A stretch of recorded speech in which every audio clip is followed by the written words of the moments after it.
All right, we've got Sandy on, John Williams on. Hooty doo! Hello, everybody. Get your.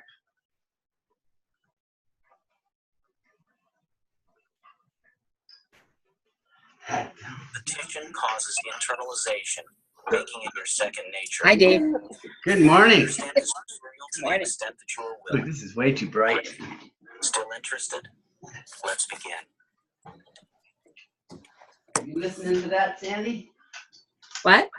Is that you listening to the Happy Pocket? Yes. Yeah, I just did the first chapter again. All right. I'm using that what you sent me, or what you put in there. That's what I'm using. I didn't get a chance to.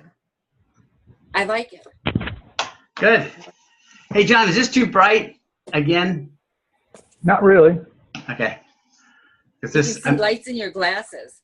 Yeah, it's got a little reflection going on there. Yeah, I got to figure out my light. I got to see what you got because yours looks really blended really well. I bought it. It's a professional light. Used for photography. Yeah, mine's a 1952 spotlight that goes on those old cameras. You know what you can do? Put a diffuser over it. Just put a cloth over it. That'll probably work. Well, I should probably buy a different one because this thing gets so hot. Oh yeah. You can see bugs flying on it. So, but my office down here is kind of dark. So, hey, does that look like Steve in there? That is. How do you? How you doing, man? Good. I like your teddy bear behind you. Yeah, I'm sitting in the easy chair. It's the only place without light shining in. Got the grandkids on the board there and stuff. Yeah. Oh, it's pretty detailed. I have to look. Yeah. Oh yeah. No, those are my kids. Ah. Put my glasses on so I can see. That might help. Yeah. Oh. And it looks like maybe Alana's calling in. Yes. Oh. All right. Good morning. Good morning. I'm glad we're able to have people chime in on the phones as well. Yeah. Hey, Dave, it's Ophelia. Hey, are you calling in? I don't see you. Oh, yeah, there you are. You're on the phone line. Okay. I'm on the phone line, yes. Okay. Hi, Dave. This is Jane Hennessy. I'm also on the phone line. Good morning. Hey, Good morning. There you go. All right, so. Good morning. How is everybody? Yahoo. Fabulous. Good. What's happening? Everything's happening right now. Yeah, I know. All good. Tell me. I've got hardwood installers installing hardwood upstairs. So if you hear some pounding and stuff, it's going to get loud today. I'm excited. We've been living in total chaos for almost a month. So happy days. A few more minutes. Ming isn't going to be able to join us. She's busy with the special, I guess, last minute stuff, which those calls will be coming in.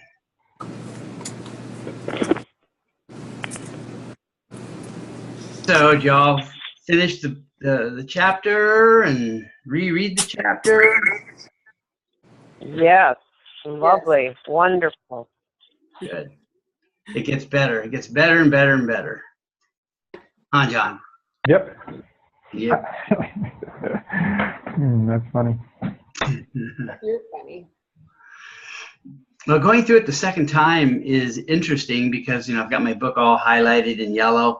So I'm going through with a different color with kind of a lime green. So I see different things the second time around. I imagine if I keep going through the book, I'll have it all colored. The rainbow. Yeah. That's a great idea. I've got mine in green right now, and I think I'm going to do my next one in pink. Pink. Oh, that'll be my last resort. I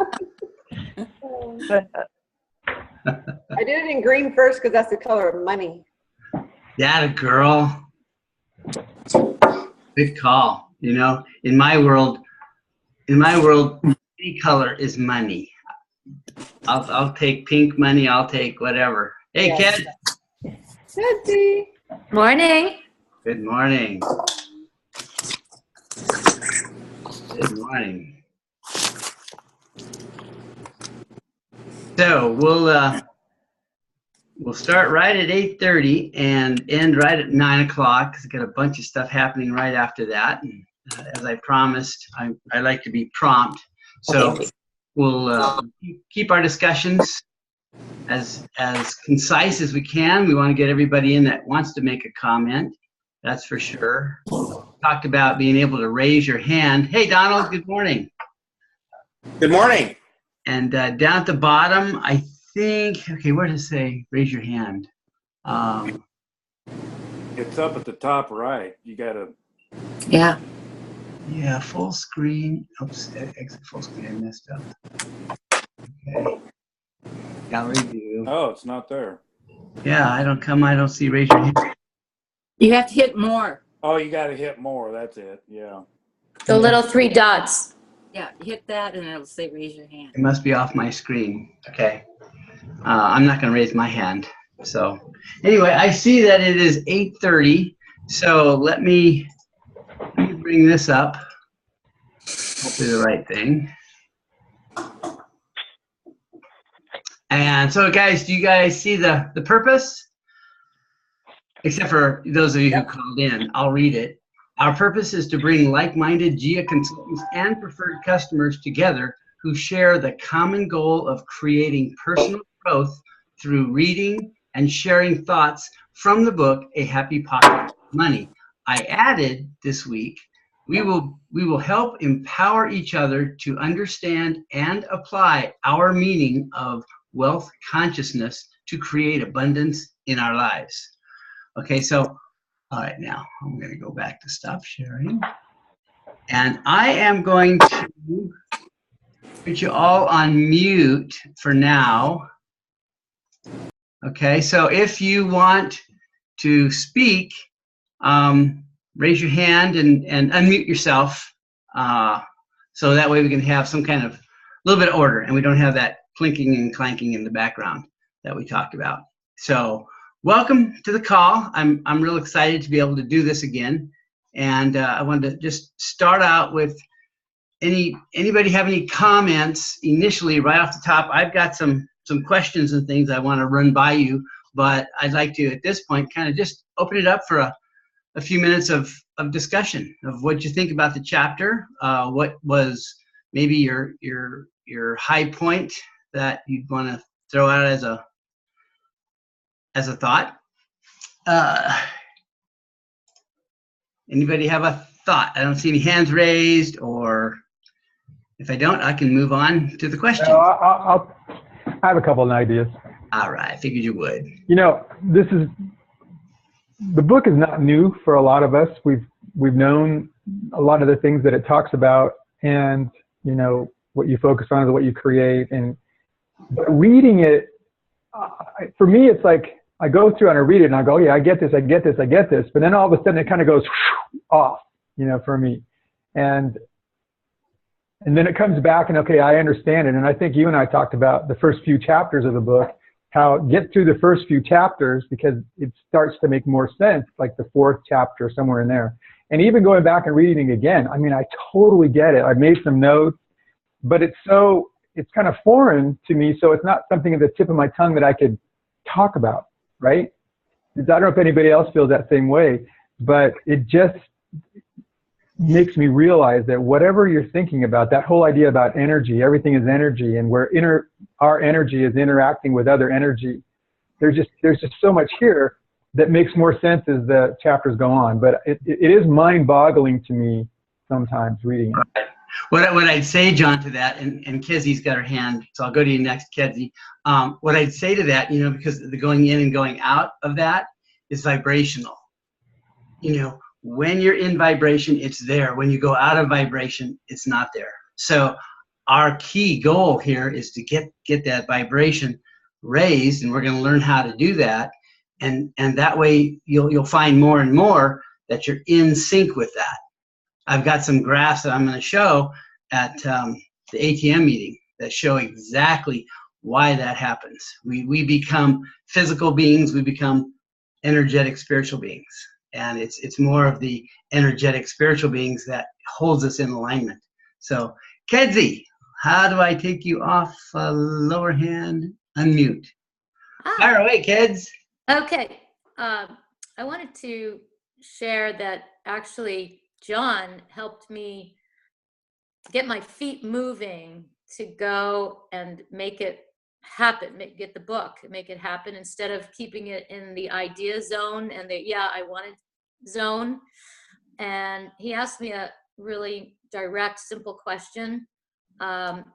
He said, and I might paraphrase it slightly, but it was very direct. And he said, Kedzie, you like to learn new things, right?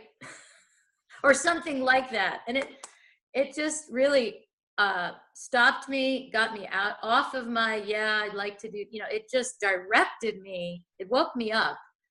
And I just have to tell this fun little story. The activation, I feel like the activation really took hold in that moment, because someone had told me, I think it was Sue Johnson, if she's on here, someone had told me, oh no, they looked in Barnes and Noble and they don't have it. Whatever it was, there were like these little obstacles that I'd set up in my mind, right? Right.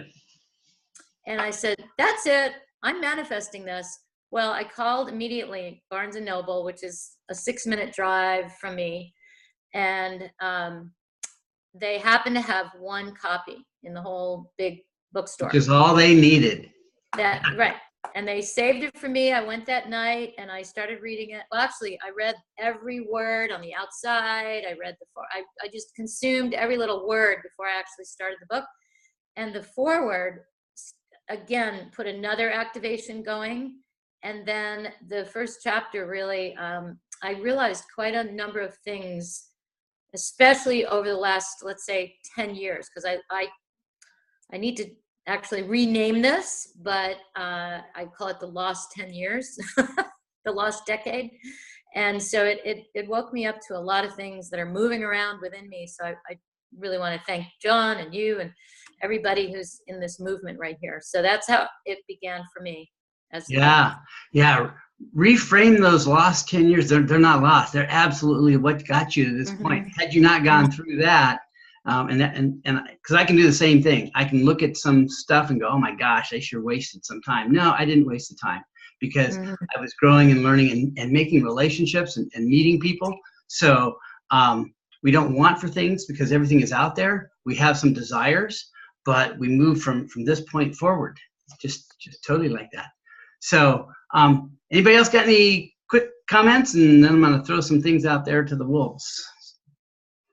All right. Why don't we banter around what's wealth? What's wealth to you guys, and what causes wealth?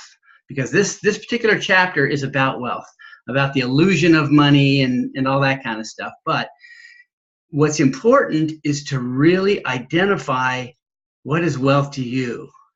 Anybody got any thoughts on that they'd like to be brave?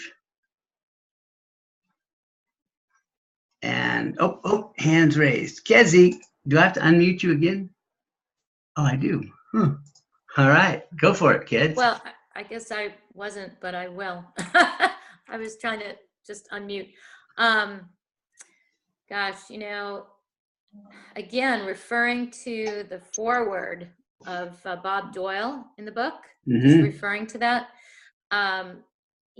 What really impressed me and made me really start thinking about what is wealth specifically is when he said, I had everything going, I had money, I had this and that, but until I really realized this deeply energetic piece. And I started studying quantum physics probably 25 years ago, but wealth is really, to me, it's being plugged in to the source of all there is. Whatever you wish to have is wealth. There's nothing you can count in piles. There's no number. It's how if you feel that you can't have something, whatever it is, suddenly a person can feel, no matter what they have, they can feel poor, they can feel not wealthy. So I think ultimately it's realizing the way that we are manifesting and plugged in. There you go. A lot of it is looking at the value within yourself, but it doesn't have, it's not tied into self-worth. There are people that are billionaires that don't have a lot of self-worth. I know some. And it has to do more with this wealth consciousness and what they feel around money. They love money. They may not feel great about themselves, but it is a wealth consciousness. Wealth consciousness for me is a feeling. It's an absolute feeling that I have, about when I'm paying bills, about when I'm going out, about when I see people. Gosh, wealth consciousness floods my brain when I'm looking at certain people that have money and certain people that don't have money. Those that don't, I've got to remember everybody has their path. So I can't save the world. Let's see. I've got somebody raising their hand here, and I can't quite. Said 2 people. Why doesn't it tell me 2 people? Oh, shoot. Raise your hand again. Who can you unmute yourself? I think you can unmute yourself if you're wanting to talk. Okay, I can unmute. Oh, there you go. Good morning. One of the things about, well, one, I can only say that Kedzie hit it on the head, I think, which for me, it was the connection between source and everything else. It was as though it were quantum physics is seemingly either out of our grasp or complicated or too tricky because there's advanced mathematical thinking perhaps involved. And if we separate the science and hear what's really being said in this book, which is we're just giving you the science of your connection to source. We're just telling you the nitty-gritty, how it works when you are connected. That when you are connected, wealth feels like the people you meet. Wealth feels like the beauty you see for me on my way to work. Wealth feels like the consciousness of gratitude. It feels like, well, frankly, like grace, this sense of being in gratitude that just goes around my world. And also, I hold in abeyance a lot more judgment when I'm in this place of source, when I'm feeling connected. I don't rush to judgment. I don't immediately think something is not going well. I hold in abeyance some of those difficult thoughts, and it lifts my vibration. So it's the way I'm thinking about this abundance is what is actually lifting my vibration. And I just love the way the connection in the book is, you already know this. This is something you know. We're just going to talk about how you can appreciate what it is you already know how to do. So the other interesting note for me is I started by listening to the book. Mm-hmm. And in the listening version that I have, the little mantra that is between nearly every paragraph, I am wealth, I am abundance, I am joy, isn't on the audio. Right. So when I opened the book, it completed something. And it was just that vibrational piece and the power of I am. So I can feel the book's work in me. But I guess the last comment is that a wealth of, the obvious, a wealth of friends, a wealth of a sense of feeling healthy, a sense of feeling free, and a sense of having a certain amount of agency. We can choose what we're doing today, within parameters, but for the most part, we can choose how we think and how we experience and how we participate in our lives. So anyway, I'm really pleased to finally feel the quantum physics connection and source. That was the aha for me. So thanks. Good. Great comments. Thanks, Leslie. Sue, Skinny Sue, you had some comments. Skinny Sue, I love you, man. I feel wealthy every time you say that, my friend. Well, I was going to share pretty much what Leslie did, but she did it so much more beautifully than I ever could have found the words for it. She articulated it so beautifully. I feel wealthy when I stop and think of the friends in my life, the people in my life, when my heart just kind of fills with that joy, the vibration raises. That to me is wealth. And then unfortunately, sometimes a sneaky little monster comes in and, wealth is money. And I've never been in a rich position ever. But I have felt much wealth in my life. And as I say, I think Leslie put it best, having the friends, the happiness, the joy, and having that completely and on a long-term basis, to me, is wealth. So looking across the panel at the top, all you beautiful people up there, I thank you for the wealth you've all brought into my life. Each and every one of you. Thank you. Which is very true. That's about what this connection's all about is raising the consciousness, the wealth consciousness of everybody participating in GIA, which will flow over into the rest of everybody else that isn't even participating. They'll get some of this good stuff. Some of the notes that I wrote down, it absolutely requires nothing on the outside of you that you need to develop to have a wealth consciousness. It's not on the outside. It's definitely on the inside. If you're not wealthy, it's just that you're not choosing to experience that right now because you are wealthy. You were born wealthy. Matter of fact, I think there's a book out there, You Were Born Rich. Kind of a title, anyway, no commentary on the title, but it's a fact. You are born with all this wealth, and it's whether you're choosing to experience that or not. One of my affirmations, I experience my positive wealth consciousness every day, is something that I do say to myself. So I remind myself that I'm in that positive wealth consciousness. List the things in your day that you do towards earning and obtaining material things in your external world versus the things that you do towards obtaining the invisible things for your internal world. What kind of things? Oh, Leslie. Okay. Yep. Unmute. Okay. Leslie. All right. My last comment is, in dovetailing with this, is that it takes as much energy to be poor as it does to be wealthy. There's the same energy. So in the quantum world, the energy is not predetermined to be energy of poverty or energy of wealth.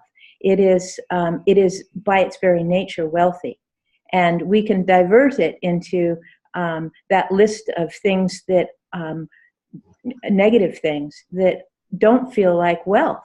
I mean, it will translate to that. So it's just goes back to it's within us. These choices are ours to make.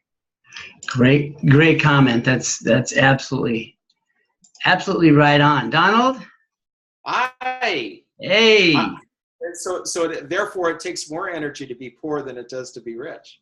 And I think that's true because I know that Sue's talking about all those other thoughts that come in. And the biggest change that happened for me with GIA was that when I reduced the amount of electromagnetic stuff, my mind got clearer. And it got easier for me. That was actually the opening for me to think about accomplishing the things I want to do in my life. So this route, this whole thing I'm on, this path I'm on is different, but it's only different. It really is important for people to clean their space so that they can do this. Great comment, especially in our group. And I don't think I had even thought of it that way. But yeah, the electromagnetic pollution has got to be getting in our way. And Kedzie has a comment about that. And I'm looking for you, Kedzie. There you are. Go for it. Quick comment. You said list the things in your day that you do to gain physical wealth and versus the inner wealth. Yeah. I mean, come on. They're the same. They should be together all the time. I mean, to compartmentalize it, it'll be like when I retire, when I have time, when, later, it's not going to happen unless people learn to integrate everything at the same time. Right, but I think the awareness that we're trying to create for people is they're not separate. The more internal work you do, the more external things you can have. But if your emphasis is on getting external things, the what ifs and I'll be happy when, that isn't happiness. The happiness is creating the internal world. Right, that's what I'm saying. It has to be integrated. Otherwise, the when, the later will never come. And they'll be very disconnected from their source. They'll be always separate. It'll be like the whole duality of you know, if people buy into duality, that's what it is right there. They don't integrate it. Right. Very good. Back to Donald. Go for it. Just going on along about that, if it takes more energy to be poor than it does to be rich. Yes. And if I'm creating, I'm doing and buying things or attempting to bring money into my life to help my other part, then I'm still poor. I haven't really accomplished the wealth. Whoops. Somebody's got a mute out there if they would. Appreciate it. I think a phone line probably. Go ahead, Donald. Sorry about that. Oops, are you muted? Okay. We're in a hotel room. And the person just walked by, and so that was the person asking if she could come into the room. I'm here. Rochelle we're at a seminar, so. Well, it kind of looked like, I'm looking at your background going, oh, that's kind of, okay. I'm going to mute myself. Go ahead, Annie. Okay. First steps to wealth is to know what money really means, or more accurately, what it represents to you. What does money represent to you? That's one of the questions in the book. I thought I would throw that out. Does money have a different meaning than wealth consciousness? Again, according to the chapter, you know, money's that external stuff that we put value on. Got to have so much money to go buy a big screen TV, but what does that big screen TV represent for you? I mean, the bigger the better, right?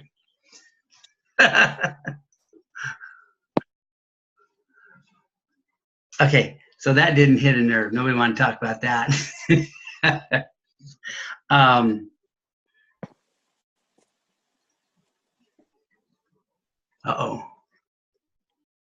You know what? Okay, Donald, go ahead. I got to go turn off a light. I think I'm going to start a fire. Go for it, Donald. I'm drawn to the idea of there's Janis Joplin. You know, Lord wants to buy me a Mercedes Benz. Yeah. So that's that whole idea. So yes, and I'm sorry for the noise in the background here. I'll mute myself. No, you're good. If it was coming from somewhere else, is why I made the comment. But when you're speaking, it's not that big of a deal. So, any other comments about the chapter in particular? Anything that you're struggling with as far as what he said in the chapter? Anybody else have a different outlook about their own wealth consciousness? Any light bulbs that have gone on for y'all?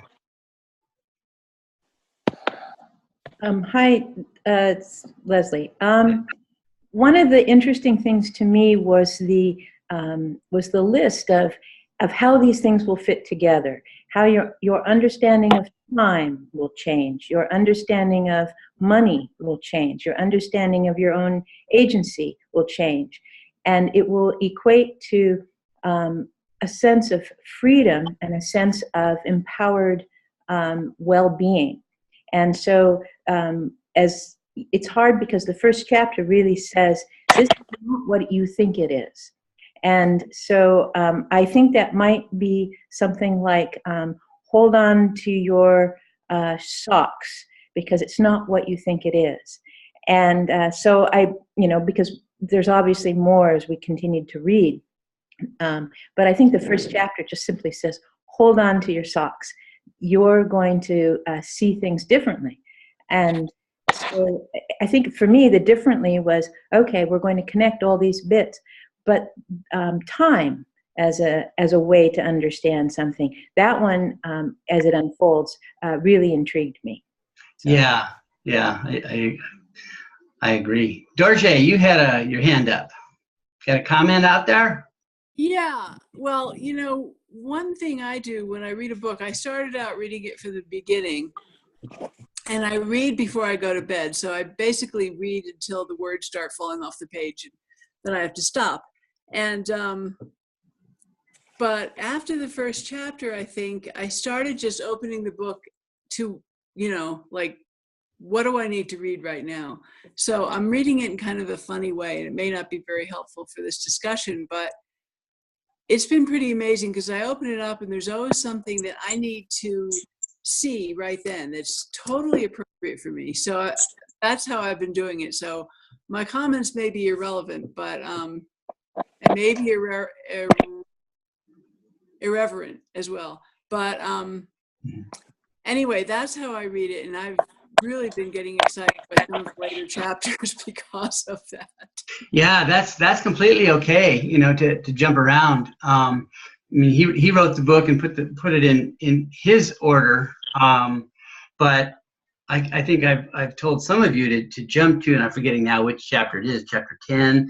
It's the cause and effect chapter. That's a really good chapter to just go right to, gobble that one up, and then come back. Garnett, is it Garnett or Garnet? It's Garnet. Garnet. Okay, you're it's up. Like the jewel. I was just thinking about our judgments my judgments that I have. You were talking about poor and rich, and if we were God and we had to choose if one of our children would be poor and one would be rich, we wouldn't be able to do that. So God wants all of us to be rich in all ways, and I think it's our capacity to receive based on how much we know that God loves us. That for me, that is what I'm working on, is being able to receive everything that God wants me to have, which is whatever I can imagine and whatever I'm willing to accept.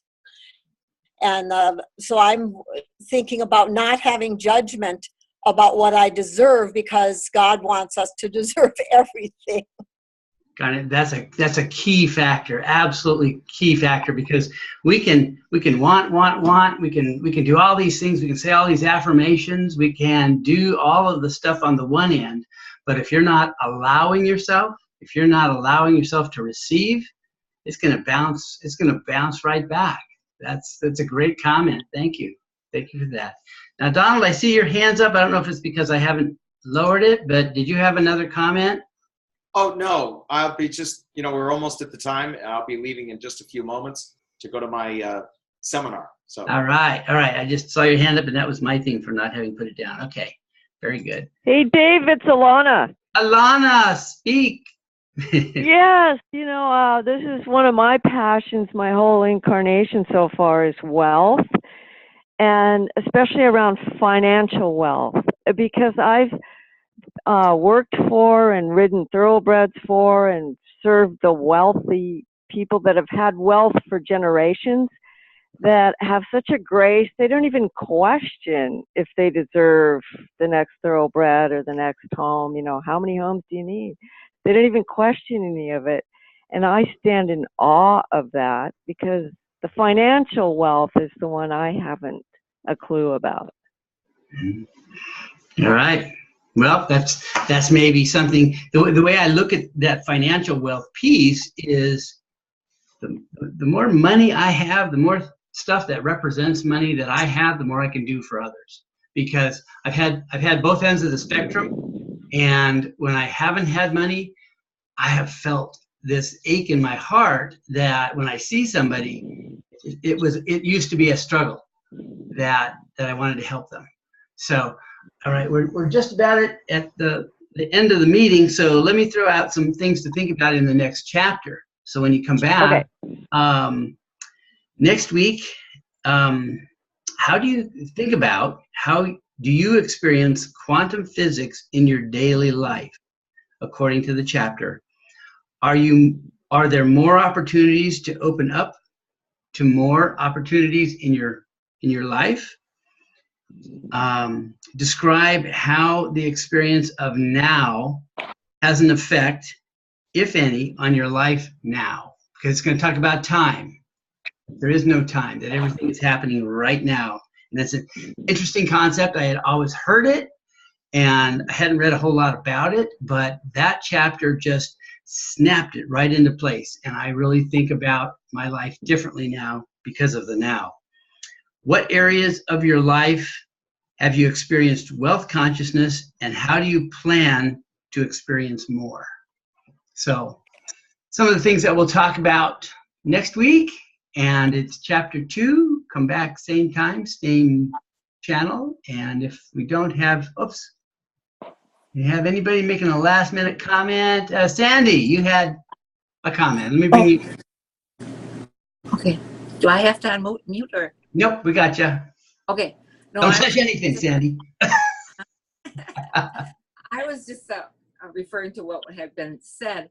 It's of me accepting that I'm worthy of it. You know, it seems like I always think that I don't deserve it, and I have to really change my mind to do it this way. So that's all I have to say. Yeah, keep going with the book. Stick with it. Really, really stick with it, and know that things will change. The more you have that faith, the more that you know, even when you got that little voice speaking to you, it'll happen. I guarantee it.